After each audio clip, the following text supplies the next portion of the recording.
Pai do Senhor Jesus, boa tarde abençoada aí a todos. Em nome do Senhor Jesus eu venho compartilhar uma palavra que eu estava meditando e veio de grande fortalecimento para a minha vida, pelos obstáculos, pelas dificuldades que eu já passei. E essa palavra me recordou, né? Muitas das vezes quando a gente passa por problemas, por provas, não é apenas o Senhor nos castigando, mas ali Ele está nos preparando para que lá na frente a gente venha ser canal de bênção para outras pessoas, né?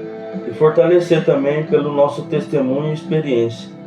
A palavra se encontra aqui em Isaías capítulo 43. A palavra do Senhor fala assim: mas agora, Israel, o Senhor que o criou e o formou diz: não fique com medo, eu mesmo comprei a sua liberdade, eu o chamei pelo nome, você é meu. Quando você passar por águas profundas, eu estarei ao seu lado. Quando tiver de atravessar grandes rios, eles não o encobrirão. Quando tiver de passar pelo fogo, não se queimará. As chamas não farão mal a você, porque eu, o Senhor, o seu Deus, o Santo de Israel, o seu Salvador, para você receber sua liberdade, eu entreguei o Egito, a Etiópia e Sebá como resgate. Essa palavra nos traz a refletir que o Senhor não nos isenta de problemas, o Senhor não nos isenta de dificuldade. Aqui fala assim: quando passares pelas águas. Águas simboliza aquelas perseguições, às vezes no trabalho, aquelas lutas diárias, às vezes, com pessoas que, por causa do nosso testemunho, ou por causa de afazeres numa empresa, no trabalho, que incomodam elas, né? E aí a gente se sente incomodado, se sente afrontado.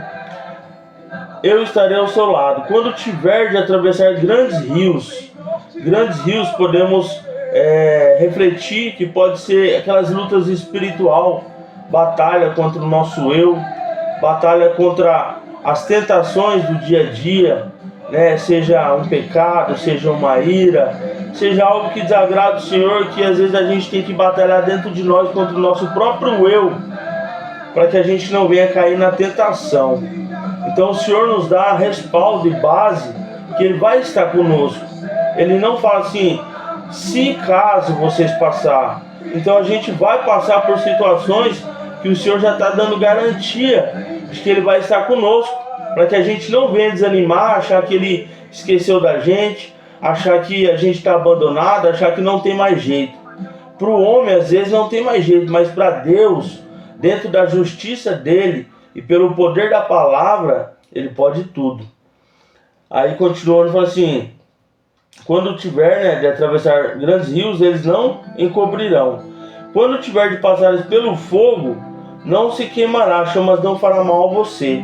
Quando fala sobre fogo, é aquelas provas ardentes, aquelas provas que a gente pensa em parar, desistir, abandonar, se trancar dentro de um quarto, ou sair dentro de uma caverna que nem Elias e se esconder. Essas provas de fogo, o Senhor também nos dá respaldo de que Ele também vai estar com a gente.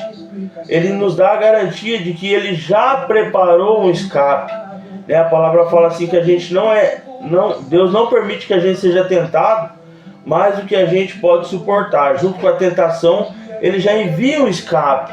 Então, para todas essas provas, como o Senhor é onisciente, onipotente, onicrescente, Ele já tem o quê? A solução, já tem ali o escape, para que a gente venha a ser moldado, para que a gente venha a ser fortalecido, para que a nossa fé venha a crescer. Muitas pessoas torcem aquele versículo que fala que mesmo que a fé seja como do tamanho de um grão de mostarda. Não é assim que fala a palavra. A palavra de Deus fala assim: a nossa fé, mesmo que seja como um grão de mostarda. Por que como um grão de mostarda? Mesmo sendo a menor semente, ela cresce, se torna uma árvore grande, que se torna sombra, que se torna ninho para pássaros. Então a nossa fé tem que crescer. Só que a nossa fé não cresce só na teoria, é na prática. Ela machuca, ela dói. Uma criança, quando ela está crescendo, o joelho, as juntas começam a incomodar durante um tempo, a fase de crescimento, porque ela está crescendo. A mesma coisa a nossa fé.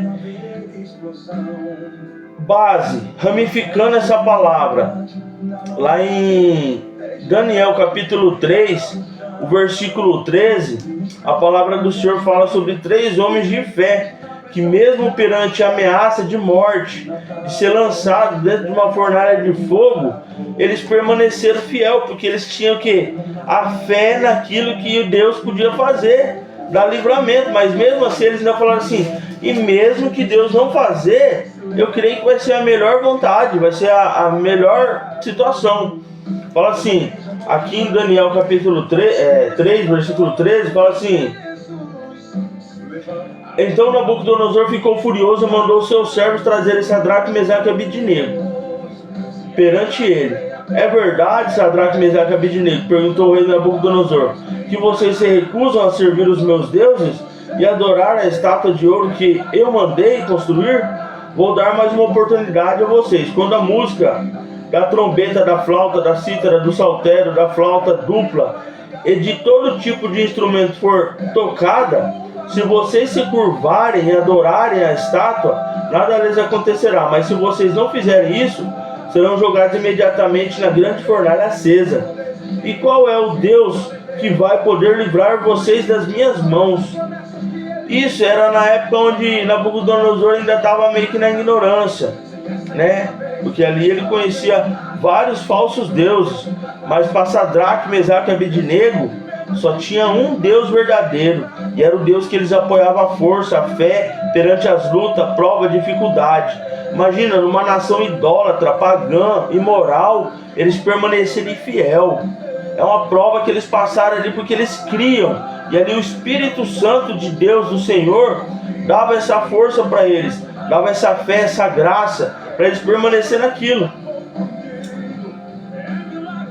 Sadraque, Mesaque e Abidnego responderam ao rei: ó rei Nabucodonosor, nós não precisamos defender-nos diante do Senhor. Se o nosso Deus, a quem nós servimos, quiser nos livrar, ele nos livrará da grande fornalha e também das suas mãos, ó rei. Mas se ele não nos livrar, saiba, ó rei, nós nunca serviremos aos seus deuses, nem adoraremos a estátua de ouro que o Senhor levantou. Nabucodonosor ficou tão furioso com Sadraque, Mesaque e Abidnego que o seu rosto mudou. Ele ordenou aos seus servos que a fornalha fosse aquecida 7 vezes mais do que de costume. Chamou os homens mais fortes de seu exército e mandou amarrar Sadraque, Mesaque e Abidnego e jogá-los na fornalha em chamas. Assim os 3 foram vestidos com seus mantos, capas, turbantes e outras roupas, foram bem amarrados com as cordas e jogaram dentro da grande fornalha. O fogo, por causa da ordem do rei, estava tão forte que matou os soldados que jogaram os 3 judeus na fornalha. Sadraque, Mesaque e Abidnego caíram amarrados dentro da chama terrível da fornalha. Então o rei Nabucodonosor, que assistia tudo, se levantou espantado e perguntou aos seus conselheiros: nós não jogamos 3 homens no fogo? Sim, ó rei, responderam eles. Mas olhem, gritou o rei Nabucodonosor, eu estou vendo 4 homens desamarrados andando pelo fogo. Eles nem se queimaram com as chamas. Além disso, o 4º homem parece ser como um filho de Deus. Ali, pela fé deles, pela obediência, pela fidelidade, eles foram livrados daquela prova ardente que assolava, que muitos ali que veio, né, de uma nação onde adoravam o mesmo Deus, fraquejaram, naufragaram na fé. Mas a palavra do Senhor fortaleceu o coração deles. É o que faz na nossa vida. A Bíblia é uma palavra abençoada, ungida por Deus, que nos faz a crer, a ter fé. Mas as provas vêm para a gente evidenciar essa fé. E com autoridade a gente poder evangelizar, com autoridade a gente poder viver essa fé no trabalho, em casa, na igreja. porque não é apenas a gente ser religioso e falar, a gente tem que viver, passar por situações para que a gente